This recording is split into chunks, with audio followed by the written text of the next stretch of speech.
So I don't think you guys could hear that opening net just now, but that was similar to the recording that I included in the information that I included here.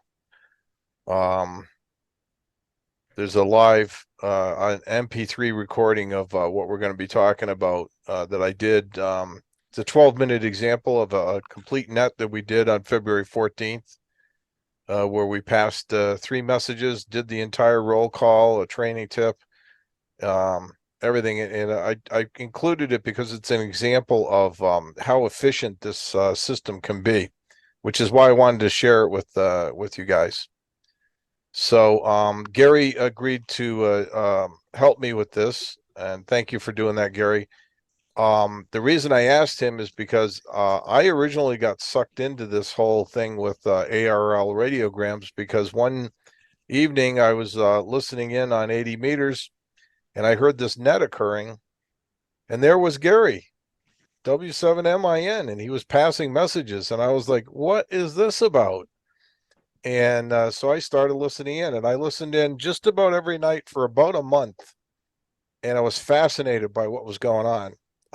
And I visited the website, and I read about it, and I found out a little bit more about it, and I decided, what the heck, I'll give this a shot because it was it seemed like a really good way to keep your skills up. And of course, once I get in there, then I got sucked into doing net control for them once a week. But um, Steve knows how that goes, and Yeah. so but it's a fascinating system. And what we're going to talk about today is this is just an introduction to ARRL radiograms. Um, I have um, an example of one here that we're going to go over, and Gary and I are actually going to give you a demonstration, a very brief demonstration of how this all works. So, anyways, that's the game plan. So, to start off with, the ARRL National Traffic System is something that was it was created by the ARRL. They organized a bunch of amateur radio operators with the purpose of relaying messages throughout U.S. and Canada. I forget exactly when they started this, but it was back when telegrams were still a thing. So it's kind of modeled after telegrams. In fact, the form that they use is limited to 25 word groups, words or groups of characters because telegrams used to charge, I believe it was a nickel a word, which, back in like the 30s and 40s, this was expensive. So that's why they limit it to that. And during normal times, you have to stay in practice on this. The only way to practice is to do it on a regular basis. So in this particular case, the Arizona Traffic and Emergency Net meets every single night. In the summertime, it's at 5:30, or excuse me, at 7 p.m. And in the wintertime, it's at 5:30 p.m. And again, during normal times, it'll be routine greetings like "Happy Birthday, Aunt Mary," or um, "Hey, welcome to amateur radio," stuff like that. But in times of disaster, you can take this system and actually use it for useful purposes that are beyond just wishing somebody a happy birthday and doing cool stuff on the net. Um, I know when I first started, my very first message was one I sent to my son in Massachusetts, and he got a big kick out of the fact that I sent him this message like a telegram, but over the radio.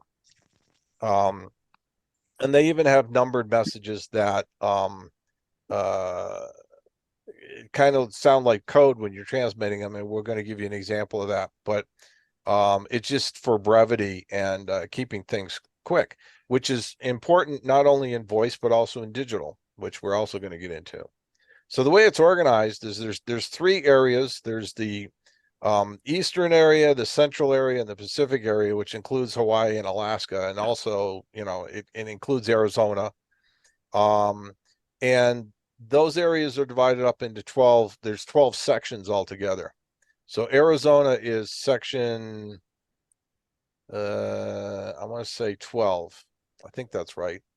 And the section net consists of various local nets. So there's HF nets and there's VHF, UHF nets. There's something called the Saguaro net that operates out of Tucson. That's all VHF or VHF, UHF. And then there's a local HF net that occurs statewide every evening. And the goal is to, when a message gets into the system, to be able to deliver it across the country, or in some cases around the world. There's a gentleman in Germany that sends a lot of messages our way for some reason. We have to relay them back to him via a radio state, an operator in Texas who is in regular communication with that gentleman. But the goal is to deliver the message within 24 or 36 hours, even when it's going cross country. So that in a nutshell is kind of what it is. And this is sort of what it looks like. There's area nets and region nets, so section nets and local nets. Region nets, that's not as big a thing anymore, I think, because a lot of this stuff is going digital. But the section nets and the local nets definitely, because that's kind of like the last mile. So again, I'll show you the example here, but the ARRL radiogram itself is very much like a telegram, and mostly it's going digital. Gary's going to talk about that in a minute. And the voice part of it is generally just the last mile. It'll be delivered to an operator who'll then get on the phone and actually deliver the message. As a last resort, you might put it on a postcard and send it, but the desire is to actually send it or deliver it via voice. And I've done both. And sometimes I've even emailed as a follow-up just to make sure that they actually got the voice. If I had to leave a voicemail message, I'll very often email the thing to them and ask them to reply to make sure that they actually got it. Because if they don't, you have to service it back to the person who generated the message. So, and we'll get into the brief numbered pre-written text messages, and there's they're updating this system lately. It even supports free form stuff, and you can do ICS 213 forms in it. So there's actually some reason for learning all of this. And hi to Sue and Dart. Thanks for joining us this evening. We are recording this for anybody who's late or can't see it. We'll try to put it on later. So again, this is the format that is used. There's a preamble up here. There's an address section. There's where the actual message goes. There's a signature section, and there's sections for recording when you received it or sent it, and up here for who originated the message in case you have to mail something. And in this case here, the message would look would be transferred by voice like this, or actually even by CW, but again, it's mostly digital. So Gary gets a lot of these messages via WinLink. So I'm going to ask him to kind of explain how that process works, where he gets the messages from, and how he gets them into the local net via voice. So maybe you could speak to that, Gary. Yeah, okay. Can you hear me? Yep. Okay, so I get mine from a guy called N7OI, and he's up by Lake Mead, so he's in the northern part of the state. And what he does is he collects them from the western area net. So uh, sometimes it's called the Pacific net, sometimes it's called the Western area net. I don't think they know what it's called, but anyway, it's a big region out west. So what this guy does is he goes to either some kind of a bulletin board and he picks them up. And I think he's using a Pactor system. So Pactor is a way of getting uh, these packets of messages in a hurry with very few errors. So I get them from him. He puts them on WinLink. So I go on WinLink HF and I check in about twice a day to see if there's something there, and they show up. Then what I do with them is I get them ready. I like to print them out so I can read them. And when I get on the net in the evenings, the HF net called 810, then what I'll do is I'll announce that I have some traffic and where it's for, and then people like Woody and others will pick it up and deliver it. So when it comes to me, it's it's pretty accurate because it's been digital from the time it was made. So, like if a message comes from, say, Wisconsin, and they're congratulating someone on getting his license, uh, the message will be digital from Wisconsin, and then the guy in Utah will pick it up, and then he'll send it to the guy in northern Arizona, and I get it. So all that is digital. There's not going to be room for any errors in it. Now the errors can start when I get it or when Woody or somebody else gets it and has to pass it on by voice. But what we do is we try to be as accurate as we can. So that's what happens. So I get them and announce them, and somebody will pick them up. Usually the same people like to pick them up and deliver them. Once in a while, somebody will say, "Oh, that's my town, and I want to deliver it to a person there." So, like for instance, when Bob got his license, somebody said Payson, and I said, I want that. So I took that message and called Bob that night, and Bob had some questions on ham radio, and I told him about the Terra Club up there and a bunch of other stuff, and here's Bob now. So anyway, it was fun doing it, and I'm glad that it paid off in the long run. That it did, Gary. Thank you very much. That Oh, was you're something welcome. else. Yeah, that was fun. Yeah, and I believe if I'm not mistaken, I picked up one for Sue and delivered that to her. I think I left a voicemail message or something for her, and she acknowledged it later. I believe I remember doing that. So I've handled a lot of these at subs. Over time you kind of start to forget exactly who you delivered them to, but pretty sure that happened. And so you can see it is an actual network. There's it goes from station to station, and how it gets originated is very interesting because you might end up having to do that at some point. Um, for example, during Hurricane Fiona, when it hit Puerto Rico, um, large areas of the state, not so much the heavily populated areas, but large areas of Puerto Rico didn't have power for I believe, Gary, you said it was over 8 months in some Yeah, cases. Is that right? yes, 11 months in some places. 11 months, yeah. So in order for them to get messages out, they were using this system to get a lot of those people have relatives in Florida and the Southeast, and they were using this system to get them to those places. Um, I don't know if they ever came here because I wasn't doing any of this then, but they easily could have come to people in Arizona too. So it's a great way to get the message out of the affected area in a short period of time. And again, we're gonna do a brief demonstration of this. This isn't going to be a long session tonight at all. So, but we'll show you what it is. And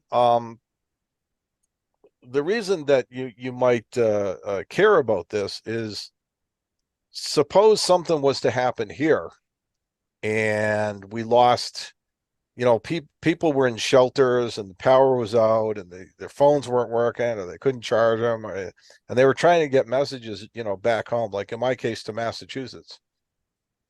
This is an ideal way.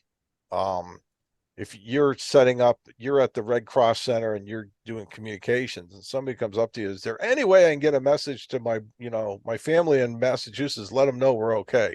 Or I need to get a hold of them. I need some money. I need help.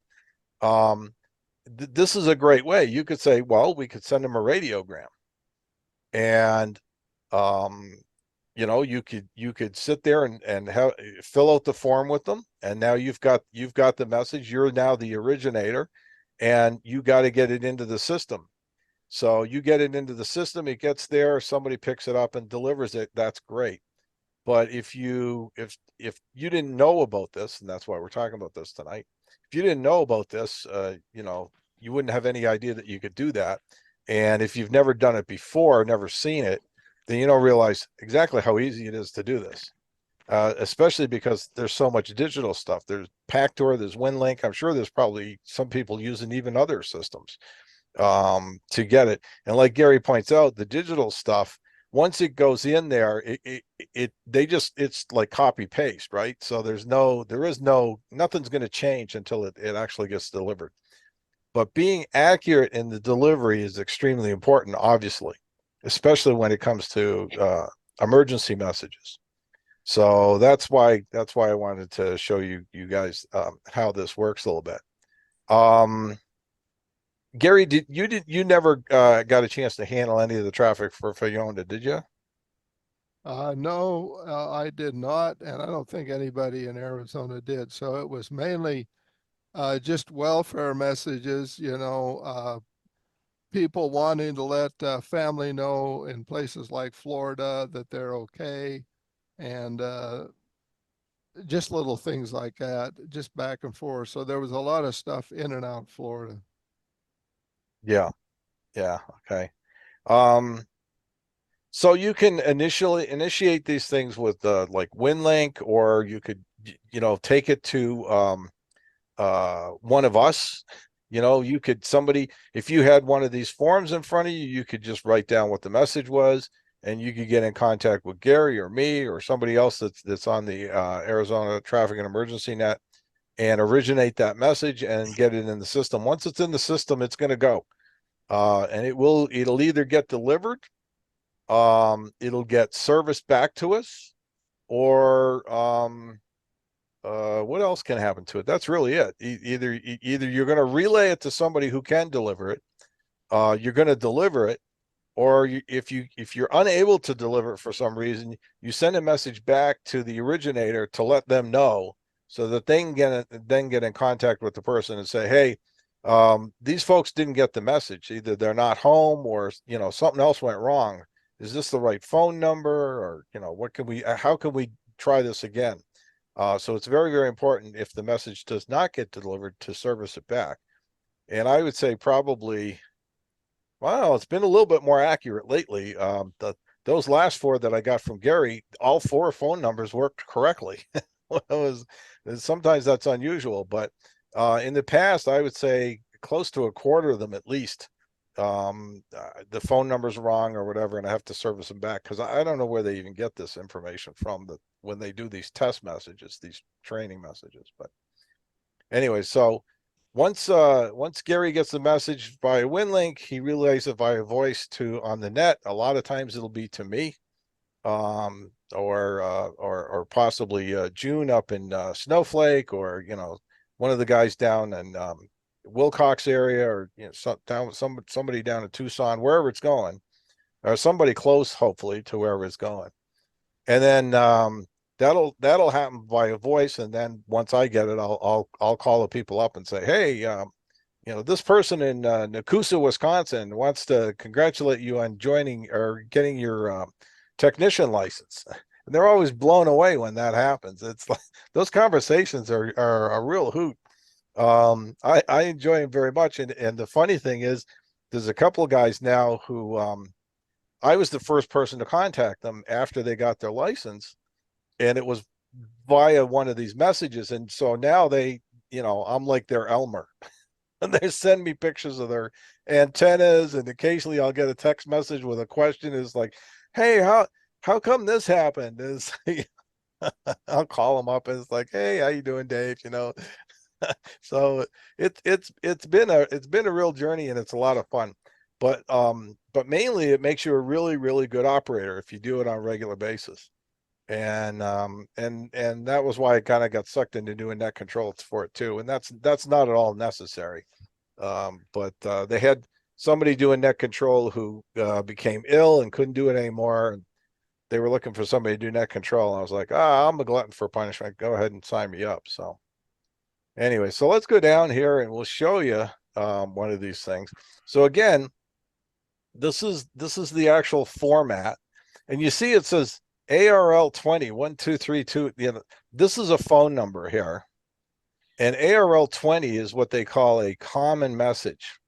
It's a numbered message, and there's a website you can go to that Oh, there it is. All right. has all of the numbered messages. And you get down here, like the first one is if you did ARRL 1, everyone's safe here, please don't worry. Or ARRL 2, coming home as soon as possible. You know, exactly, etc. So ARRL 20 is temporarily stranded. Will need some assistance. Please contact me at.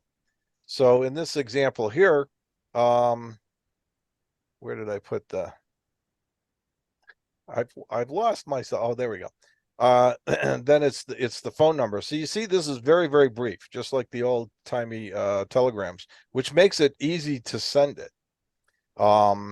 And in the address section here, had this person been a ham, you could have included their FCC call here. And sometimes that makes it even faster to deliver, depending on whether or not they're a person who participates in this net or not.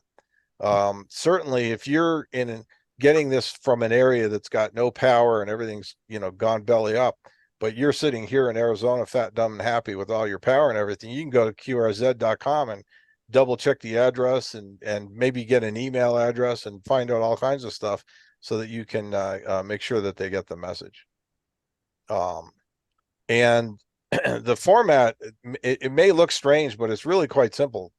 1001 is the number, and it's just a unique number. I start at 1 at the January 1st, and I just keep incrementing up. Every time I send a message, it's another, I add one more to it. So the first one's 1, next one's 2, next one's 3, and it's from me. And I know that if I know the date and the number and it's from me, I know I can look it up. I've got a copy of the message and I can look it up. In this case here, the precedents, it could be routine. It could be, let me go to the A10 website for a second, and we'll look at, let's see, I think it's under common messages. No, it's under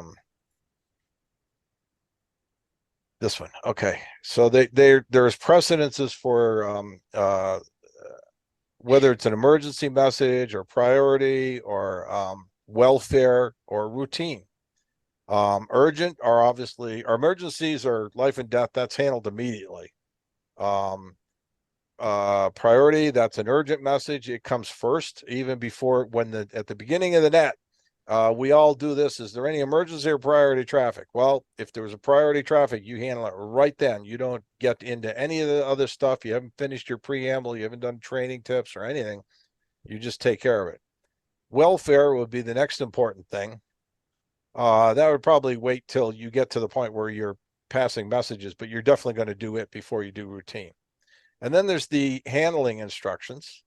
And again, this is all very logical, right? So HX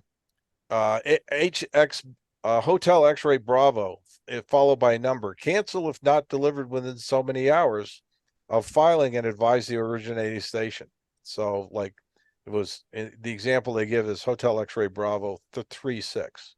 So if you fill out the radiogram, go back here, and you include a time up here, and you did the time Hotel X-ray Bravo 36, you'd know that if you haven't delivered, if you haven't been able to get that message delivered within 36 hours, you need to get a reply back to this person who originated it, and it's the station of origination is right here.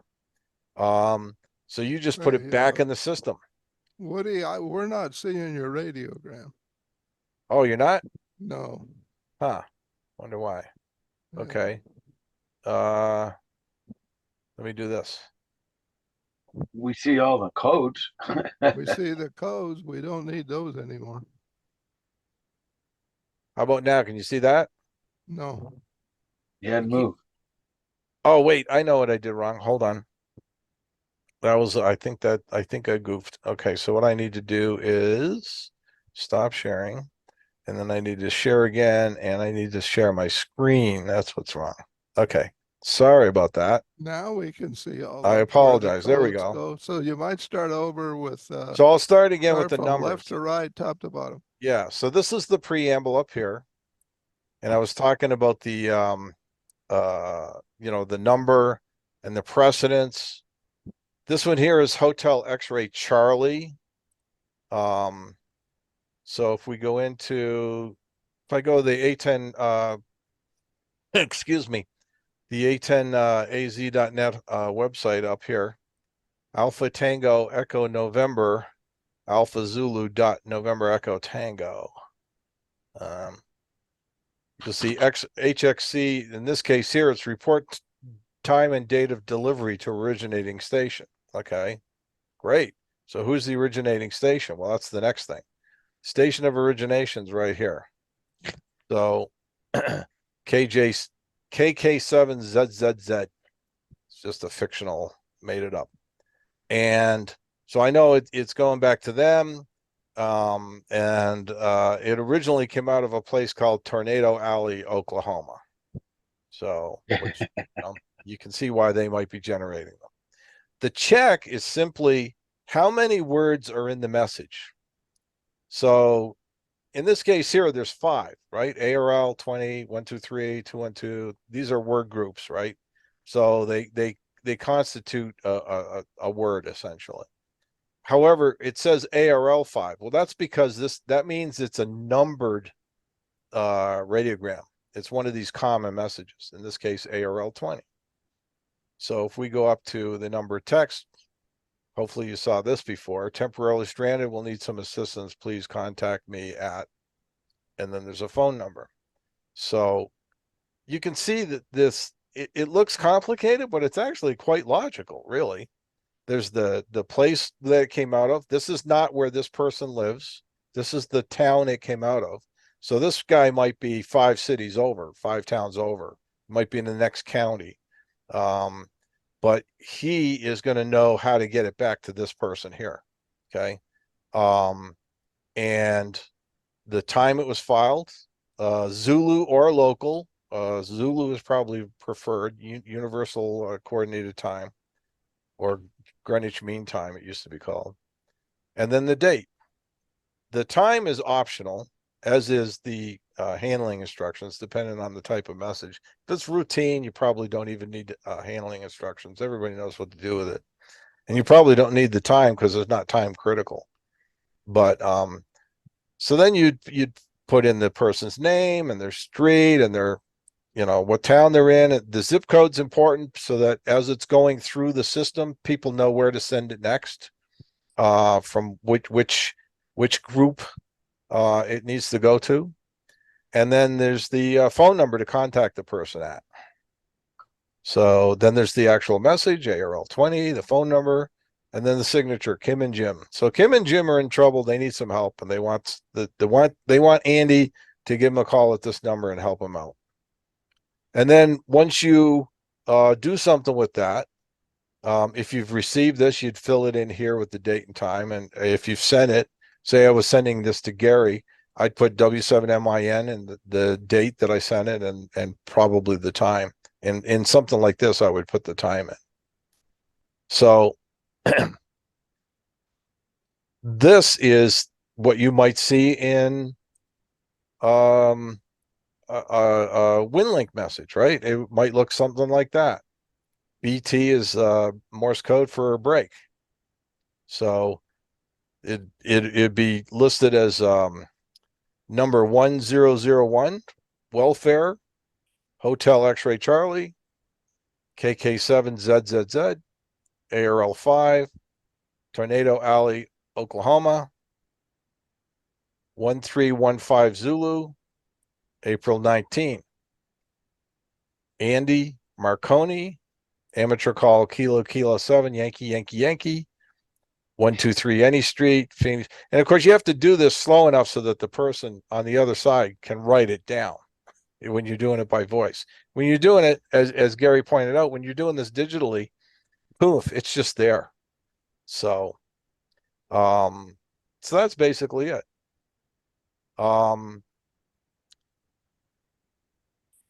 Let's do one. Let's do this one. Let me fire up WinLink here real quick. I'm going to send one to, I'm going to send this message to Gary. And then he's going to send it back to me via radio. We'll do it on Zoom. We'll pretend we're doing, we'll pretend we're on the net. We'll show you how easy this is. It's incredibly easy. So I'm going to go there. I'll do, whoops. Yeah. I don't want to do that. Let me exit this. Let me do it. I'll do it by Telnet just to open a session here. All right. So there, Telnet's ready. All right, cool. So I'm going to send a message. This is a new message. And I'm going to use a template. General templates. Let's see. We've got radiogram and RRI form. So here's a radiogram form right here. Bingo. All right. This is going to be number let's do this one. 1001. This is a welfare message. I want it to Hotel X-Ray Charlie. Station of origin, it'll be me. This is ARRL 5. Strawberry, Arizona. Today. If I wanted to use the time on WinLink, I can just click current UTC time. So this is going to what was it? Andy Mark. Oh, looks. Did you see that? Susan Little. KK7 PSY. We'll do that. And 123 any street. We'll do it in Strawberry or Payson, etc. So you just fill us out just like that, right? You get down here, we put the message in, and since we're doing an example, let me just copy it. So the message is right here. Bink. All right. And see what it did? ARRL 5. It filled that in for you. This stuff is, I mean, it's just really simple. But if you've never seen this before and somebody came up to you and said, hey, can you send an ARRL radiogram? You wouldn't know what they're talking about. But it turns out this stuff is super simple. All right. So this is coming from, I think we did Kim and Jim, right? Kim and Jim. So that's who it's coming from. All right. So I submit that into the system. Oh, I have to pick where it's going. Okay, so this gets a little tricky. The only thing you have to know here, if we're in region 12 and you're originating this and you're not on the HF net, you probably want to pick this. Okay. But you could also say W7MIN. I could also say, no, I want Gary to handle this so I know it gets done right. Right. And then bing, I can send it. Oh, didn't put the state in. Pace and it has to be complete. All right, now it'll go. All right, so now that's ready to fire off in WinLink. So I can bring this up, and if I hit the send off, it'll go to Gary. Okay. Now, I'm not going to bother Gary with that. I'm not going to clutter up his email box, but so he would get that message in his email, and now he's going to deliver that to me. So let's go back here, and the exchange would go. You ready, Gary? Can you see that? Read that? Yeah, I can. I've got it printed out here. Oh, you do? Okay. Yeah. All right. So the exchange would, and I would have one of these blank forms in front of me. I have, I usually have about 20 of these printed out at a time. In fact, I even got, you can buy pads of these forms from ARRL, And somebody gave me a gift coupon one day for ARRL, and it was for a small amount of money, but I was like, what can I spend this on? I was like, oh, I can buy a bunch of these pads. So I did. So I've always got the pads available. In fact, I have one of these pads in my truck. So, all right. So you go something like this. We'd be on the net, and the net control would say, who can take a message for Phoenix, Arizona? And I can KJ7YY, I can take that message.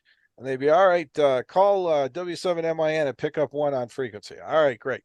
So W7MIN, this is KJ7YY, ready to copy, Gary.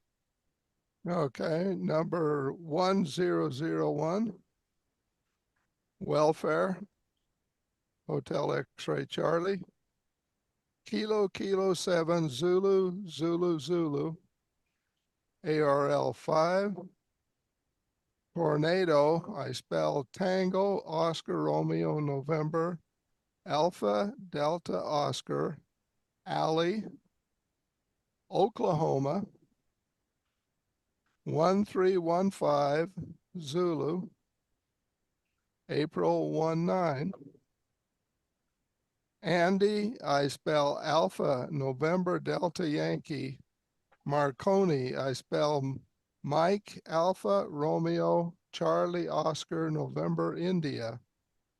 Figures 1, 2, 3. Annie, I spell Alpha November Yankee. Initials Sierra Tango. Phoenix, Arizona. Figures 85032. Figures 9028 555 1212.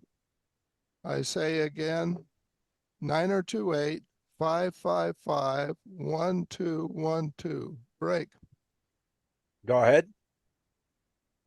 ARRL 20, I spell Tango, Whiskey, Echo, November, Tango, Yankee.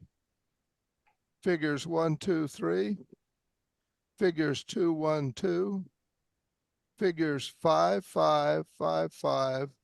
Break. Kim and Jim. And no more. Roger, you're 1001. Thank you, Gary. I'll get that out right tonight. And that took 2 minutes and 20 seconds. So we just sent a message, probably halfway across the country, 2 minutes and 20 seconds to do it by voice at this end. And it's absolutely accurate. There's not going to be any misconception there at all. And at this point, what I'm going to do is as soon as the net's over, I'm going to pick up my phone and I'm going to dial 928-555-1212. And when somebody answers it, I'm going to say, is this Andy? If I have the call sign, I'll say KK7YYY. And they'll say, yes, it is. And I'll say, Andy, I have a welfare message for you from Kim and Jim in Tornado Alley, Oklahoma. It was sent at 13:15 hours Greenwich Mean Time, Zulu, April 19th. And the message is, temporarily stranded. Will need some assistance. Please contact me at 123-212-5555. Now, you'll notice I did not say ARRL 20 because they're not going to know what that is, but I do. So I'm going to tell them that, and they're going to go, oh my goodness, Kim and Jim are in trouble. Wow, okay, let me get a pen. And then they'll go get a pen and something, write it down, and they'll copy the number down again, and then they'll ask me a whole bunch of questions probably about the message, and I'll go, I have no idea. All I know is I picked up this message this evening on the net and was asked to deliver it to you, and so I am. Would you like to send a reply? I always ask that. Would you like to send a reply? Now, on our test messages, a lot of them are things like welcome to amateur radio and stuff like that. And they're flabbergasted, but they don't know what to say, and so they don't want to send a reply. But in a situation like this, I can almost guarantee they would. Since it's Hotel X-Ray Charlie and the person has asked me to let them know when it got delivered, I would write down the time and the date. And if there's a reply, I would send that back as a reply message. But if there's no reply message, I would simply say delivered on. There's actually a common message for that. I forget which number it is. Well, let's look it up real quick. It is ARRL 47. 47, is it? Uh-huh. Yeah, I knew you'd know off the top of your head. There it is. 40, where is 47? There we go. Reference your number, message number 10012, Andy, delivered on, this time at, this date at this time. And then after that, if they had a reply message, I would include the reply message. And if there was none, I'd say no message. And we would send that off. And so that would go right back in the opposite direction, exactly the same way. So hopefully from that, you can see how this could be a very useful tool during some kind of emergency. And it's kind of a lot of fun. On the Groups IO page where I posted this, I did include this PDF.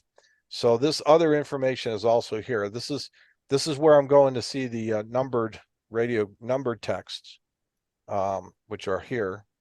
And then the net that Gary and I participate in every night is the which is going on. Well, it was going on when we started at 7. Arizona Traffic and Emergency Net, and these are the frequencies and times. If you guys are curious about this stuff, what I would recommend is sometime in the next week, before you forget about it, tune in to 3986 megahertz at 7 p.m. and give a listen, and you'll hear what's going on. And as a last resort, you could also just play this MP3, and you'll hear an example. Again, this MP3 is only 12 minutes long. There's currently about 20 people participate in that net. So we did the preamble, we did a training tip, we did the we found out what traffic was there to list. There were 3 messages on this particular night. They got passed. I think 2 of them were from Gary. They got handled, and then we did roll call, and we were out of there 12 minutes. This stuff is wicked efficient, very efficient. And if you want to become a really efficient operator, this is really good practice. Plus, I'll tell you what, it's fun delivering those messages. There's some people on here, I think that they don't like to take the messages. And I think it's because they are shy about calling somebody up they don't know and saying, hey, I got this message for you. But I'll tell you what, it's a hoot. It's a lot of fun, really is. So even when the message is some goofy thing like welcome to amateur radio or congratulations on your upgrade, that's another one that's pretty popular. So, and Gary's laughing because he's handled so many of these, it's ridiculous. Yeah. And if it's what they call book traffic, Gary gave me a book of 4 messages the other day. Basically it's the same message going to 4 different people. And we took care of that. I think it was 3.5 minutes. We did that book of 4 messages.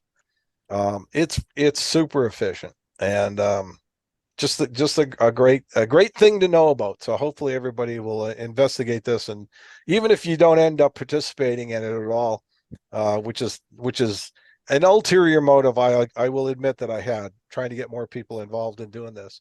But even if you don't, I want you to be aware of it in case something ever happens. You'll know that this exists. And even if you don't remember how to do it, you'll remember that it exists, and you can get a hold of me or Gary or some of these other folks that know how to do this. And we can get messages into the system and get them off to let people know you're okay, or you're not okay, or you don't need help, or you do need help, or whatever the situation might be. So in a nutshell, that's the deal. Any questions? Yes, sir. Go ahead, Steve. Well, let me see if this is going to work. Here I am. I don't know which microphone is working on this thing. Anyway, We got okay, you. so we go into and listen into this net. That sounds very interesting. I think I'm going to give it a try. It's 7 days a week or just 5 days a week? 7 days a week. 7 days a week. Okay, well, During the weekend, I'm working at that time, but that doesn't matter. What I'm asking is to get involved. Okay, we go in and listen for a few. That's always best on any net. Just Yep. listen for a while to see the how it goes. How do you get involved? You just check in.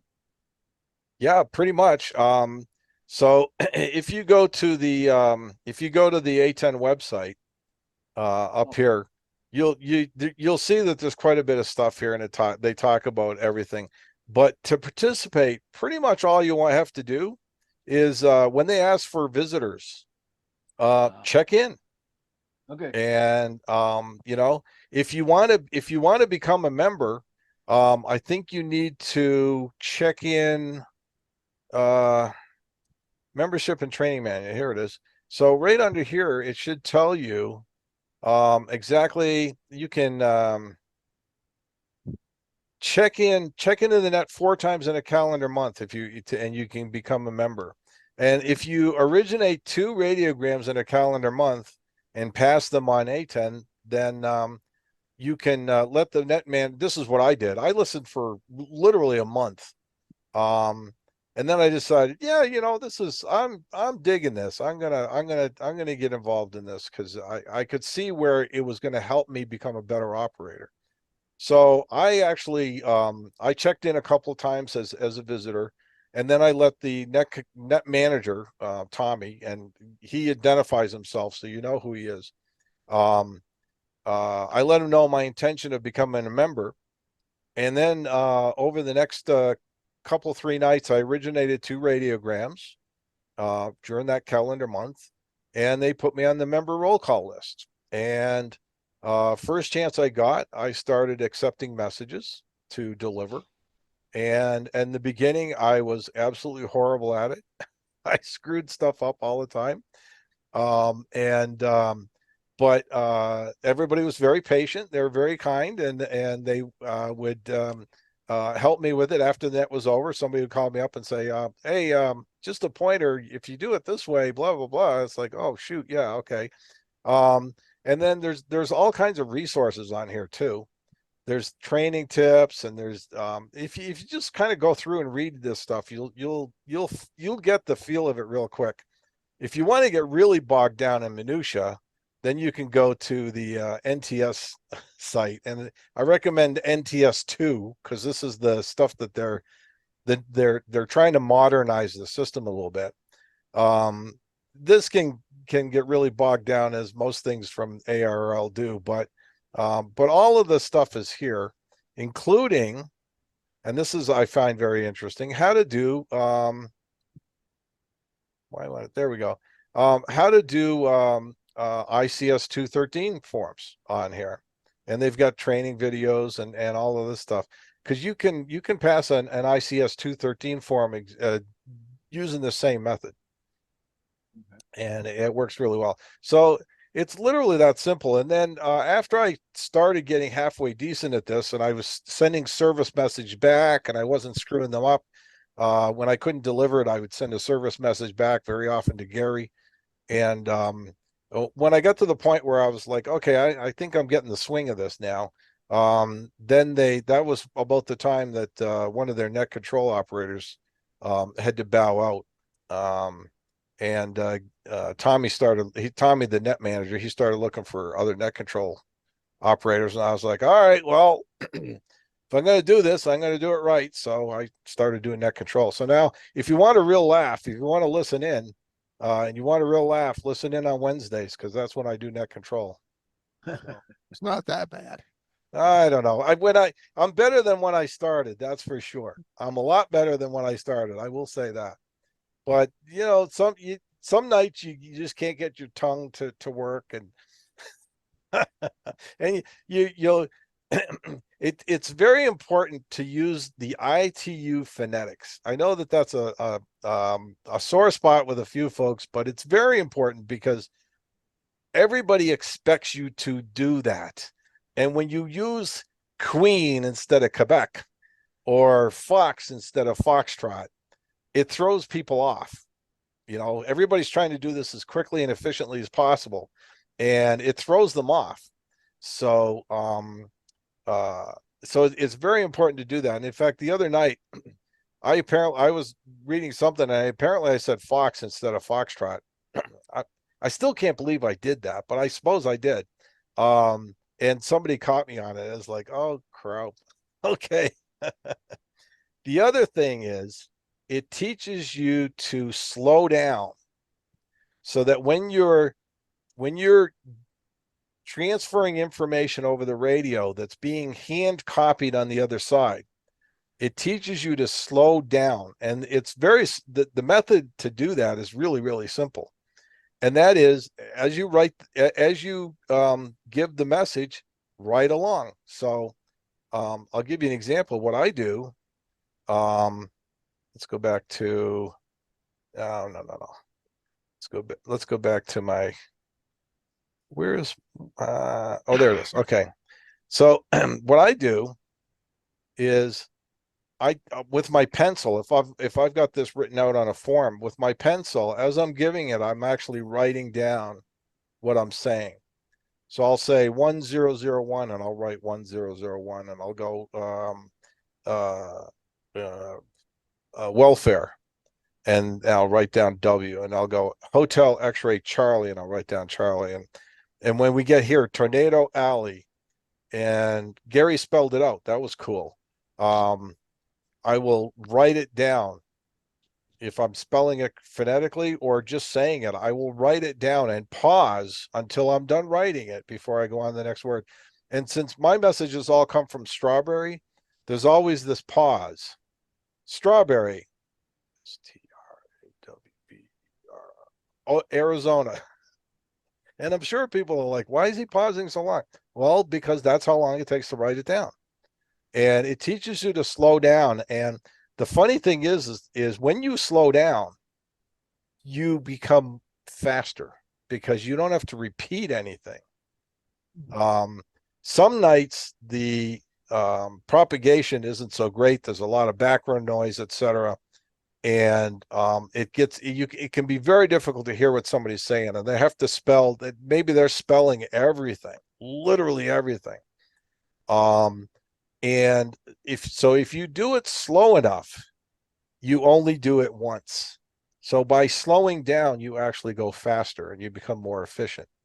Tommy has a line that I think is really, really true. Nobody ever tells you to go faster when you're transferring data like this on a radio. And that's true, not just with radiograms, but literally anything. If you're doing an event and you're reading off a list of bib numbers for the last 5 runners that came through, if you go, the last 5 runners that came through were 92, 55, 12, 23, but it's like, huh? Whoa. It's like, what? But if you go 92 or 9 or 2, 5, 5, 1, 2, 2, 3, 7, 9er, how copy? Over. I guarantee the person on the other end has copied all 5 of those numbers. So it's stuff like that you pick up doing this, and that's why I do it, because hopefully it's making me a better operator. I have a long ways to go to. When you hear Gary do this, you just like, oh my God, I'll never be that good. But anyways, hopefully one day I will. Any other questions? That was a good question, Steve. Yeah, I got a couple of comments. Yeah, please. That's why you're here. Comment away. Okay, so just for message handling in general, just a couple of things come to mind. You should always have a pen and paper ready, whether you're doing this kind of message or anything else. And a lot of times you send a message to somebody, say, oh, I got to go find a piece of paper or Yeah. a pen. So you want to make sure you got them. I got a whole stack of them sitting here. I must have 3 pens sitting out here, a couple of pencil, and then a drawer full of other ones. So make sure that's ready. Another thing that I think would be useful for all of us to do is learn how to use the voice recorder on your HF rig and your HT. Now the new HTs, like my FT5, has a great recorder on it. Sometimes you might want to just say, "Oh, wait a minute, let me get this straight," and hit that recorder. And I'll do that on when I'm listening to A10. If someone's sending me a message, I'll record it. So if I don't get it all right, I can always go back and listen to it. Hopefully propagation is going to be okay. So we spoke about phonetics. That's good. But the other thing is to think about, what if you were the only person hearing this message from someone in Eastern Tennessee, and they're talking about a flood, and propagation is just so that it gets to your station, and you're the only one there. What you going to do about it? Well, you might want to figure out how you're going to get the information out of them. You may have to have them slow down and give you piece by piece, bit by bit, but that's a possibility. You might be the only one out there to help someone. So just a thought. Those are good points. I didn't realize that there were any HTs that you could record on, and I have to admit, I have on occasion, especially I do it on nights when it's a lot of noise on the frequencies, and I did it the other night. You gave me a book. I think it was the night you gave me that book of 4, and one of the addresses there was somebody was tuning up or something. I couldn't make it out at all, and I knew that even the recording wasn't going to get it. But I was recording that particular night, and I went back and listened to it later. And after I played the recording 3 times, I realized I could in fact make out what you had said. But I had to listen to it like 3 times in a row to get it. So that's a great hint. And I didn't realize that there were HTs that could do recording. I guess I'm not spending enough money. Yeah. Oh well. Anyways, great comments, Gary. Thank you for that. Any other questions? We're coming up on the hour, and I was trying to keep it to an hour. We did pretty good. Anybody else got any other questions? Yeah, Woody, Yeah, go ahead. just a quick comment. Um, I was listening in on the net since it was 7 o'clock, and I was out here. I don't remember if it was Tuesday. You were not net control, but you and Gary had connected, went off to a different frequency, and I followed you, and I was listening to you two guys going back and forth. Yeah. That was fantastic. I Yeah, mean, just yeah. amazing. It's pretty cool. You have to admit, it's pretty cool. And yeah, I think that was the night it was so noisy.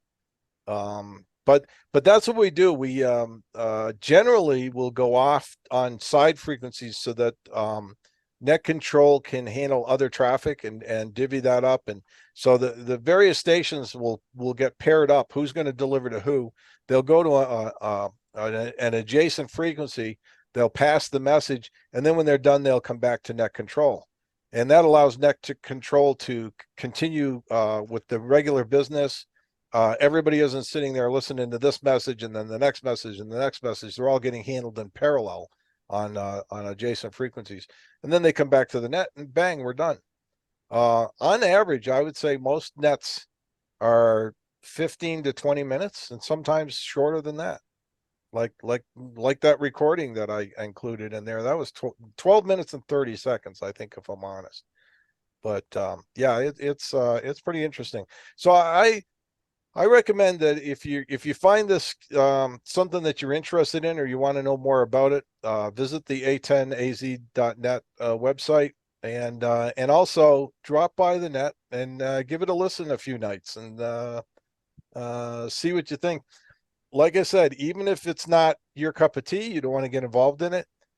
You'll at least know about it and you'll understand how it works. And if the day ever comes when we need to use this in real life, that will become really, really handy. And there'll be Gary and me, and I don't know who else, but hopefully there'll be some other people in the future that you can get a hold of to get a message into the system or get one delivered. So, all right, anything else before we go? Great job, Woody. You and Yeah, Gary. I just want to say thank you very much for doing this. Yeah, my pleasure, man. I struggled to come up with things that I thought would be interesting and helpful, useful to GEMCOM for the training thing. But this happened to be one of the ones that I thought was a no-brainer. So, Yeah. so I appreciate y'all being here, and I will. It won't be tonight. It may not even be tomorrow, but sometime this weekend I will get the recording of this, assuming it comes out okay, online, and I'll put it on Groups.io. Yeah, So- and now you know what formal NTS messages are. Say again. You know what formal NTS traffic is now. Oh yeah. This is a formal ARRL radiogram and formal NTS traffic. So when you hear somebody talking about NTS traffic, this is what they're talking about. National Traffic System traffic. All right, cool. Thanks, Gary. Thanks, everybody. I appreciate y'all being there. And we'll talk to you soon, I hope.